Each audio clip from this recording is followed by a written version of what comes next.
Hello, friends. This is the second in my Bible study in my rebuttal of Cold Case Christianity's page, Is Jesus a Pacifist? I didn't mention in the first one, and this is very important, that I'm not a Bible scholar and I'm not a Bible teacher. But I would think we would see from this hot topic issue that neither is Jay Warner and Jimmy Wallace. In the last video, I talked about the church fathers and how it's hard to explain how, if Jesus did not teach pacifism to the apostles, where this teaching came about, considering the high cost. Many Christians went to their death because they refused to serve in the military, and that was one of the main contentions between the Romans and the Christians, because they would not help protect the empire. Now I want to go further back to the Essenes. Now Josephus tells us that there was three groups of Jews during the time of Jesus. There was the Pharisees, the Sadducees, and the Essenes. Now the Essenes were preparing the way for the Messiah in the wilderness. They were getting people prepared for the Messiah. And that's why a lot of people say that John the Baptist was an Essene. And so was Andrew. And most likely John was an Essene, because a lot of the verses in John's gospel line up with the teachings of the Essenes. And many beliefs of the Essenes line up with Christianity, so much so that atheist scholars actually accuse Christians of stealing the doctrines of Christianity from the Essenes. Now, the Essenes were pacifists. And what's important here is that the Essenes didn't have the teaching of Jesus. All they had is the Old Testament. And they came to the conclusion that we are to be pacifists from only the Old Testament. Now, fast forward to the 20th century. Just because a lot of people on the other side of this issue that don't believe in pacifism kind of ridicule pacifists and like it's absurd, it's stupid. Obviously, Jesus wasn't a pacifist. Well, Tolstoy, the greatest author arguably ever, who wrote War and Peace, believed Jesus was a pacifist. Martin Luther King believed Jesus was a pacifist. Of course, George Fox and William Penn, Quakers. Charles Spurgeon believed Jesus was a pacifist. Gandhi believed Jesus was a pacifist. And we see after the Protestant Reformation, where people had more religious freedom and people had more access to the Bible after the printing press, that pacifism blew up all over.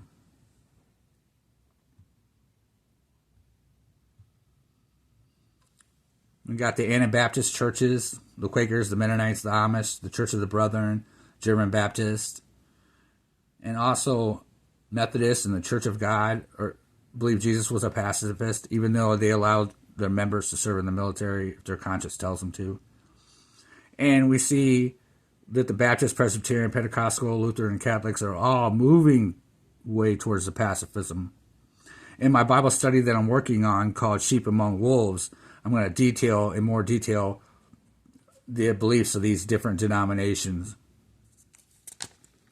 Now let's look at this article here and why I say they're not Bible scholars.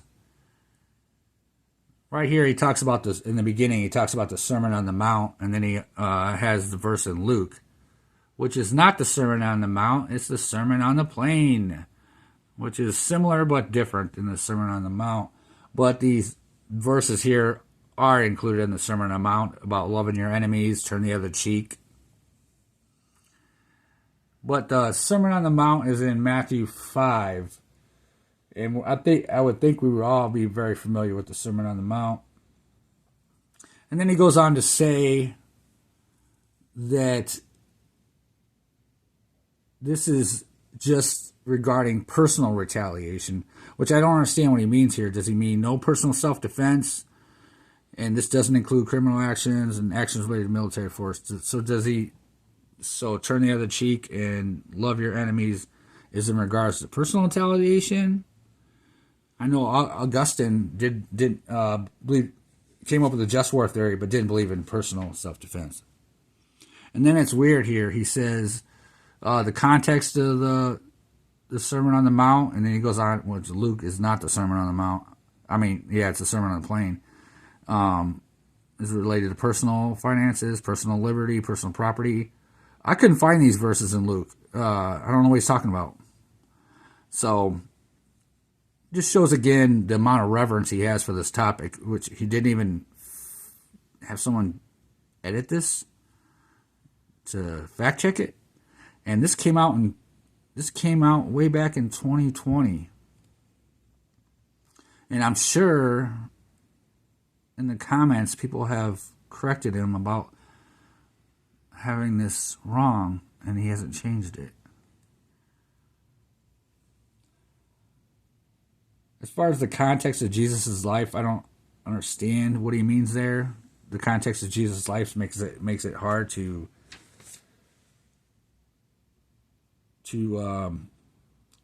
believe these verses are advocating pacifism, because we know Jesus is described in Isaiah as a suffering servant.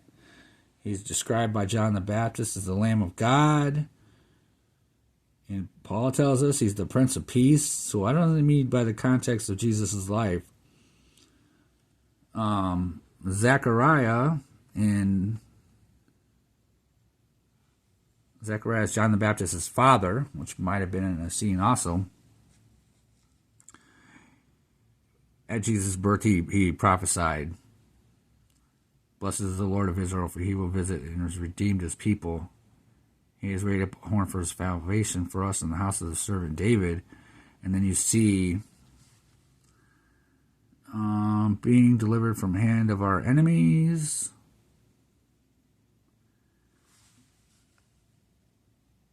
And at the end here, to give light to those who sit in darkness and the shadow of death, to guide our feet into the way of peace.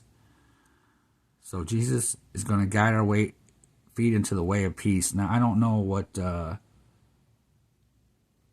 cold case Christianity's answer would this be, but how did Jesus guide our feet into the way of peace if he wasn't implying pacifism there? I don't know.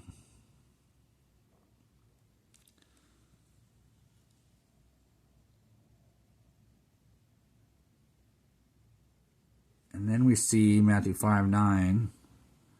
Blessed are the peacemakers, which is also in the Sermon on the Mount, even though he has the Sermon on the Mount in the Gospel of Luke. Blessed are the peacemakers.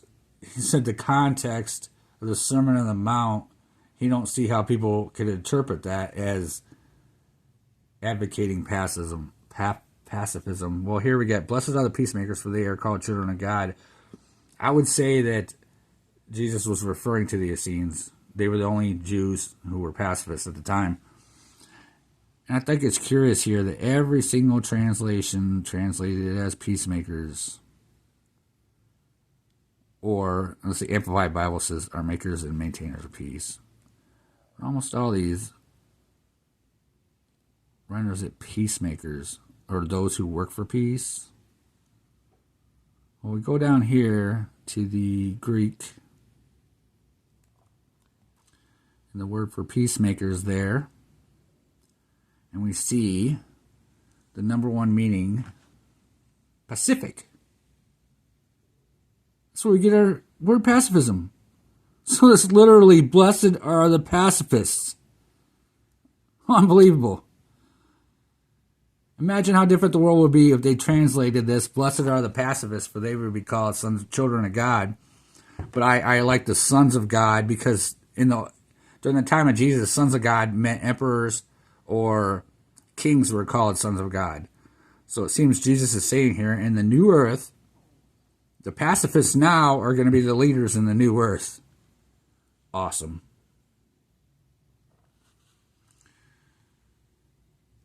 And then we got the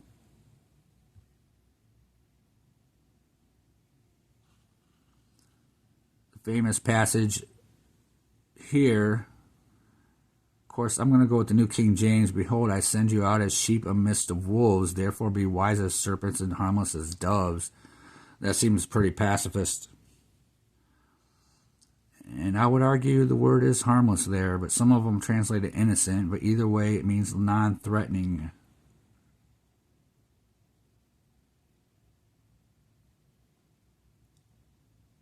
When Jesus did tell the disciples, we'll talk about it later, to get their swords, he asked them, when I sent you out before without anything, did you lack anything? And they said no. And it's weird that Cold Case Christianity doesn't bring up the verse, the famous verse, those who draw the sword will die by the sword, or as it's rendered somewhere else, those who live by the sword die by the sword. But the immediate context, I think, of the Sermon on the Mount is that he was teaching us how to be perfect. He was teaching us what the ideal was.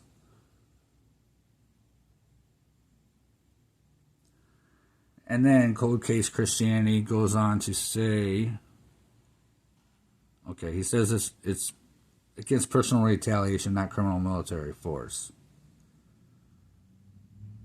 But it says love your enemies, not just don't retaliate. It said love them. It doesn't just say turn the other cheek. Turn the other cheek. It says turn the other cheek, not just don't pay in kind. And it says do good for them, not just not retaliate. So I don't understand his methodology here in interpreting. And of course, he's going to bring up the cleansing of the temple, which we'll talk about next.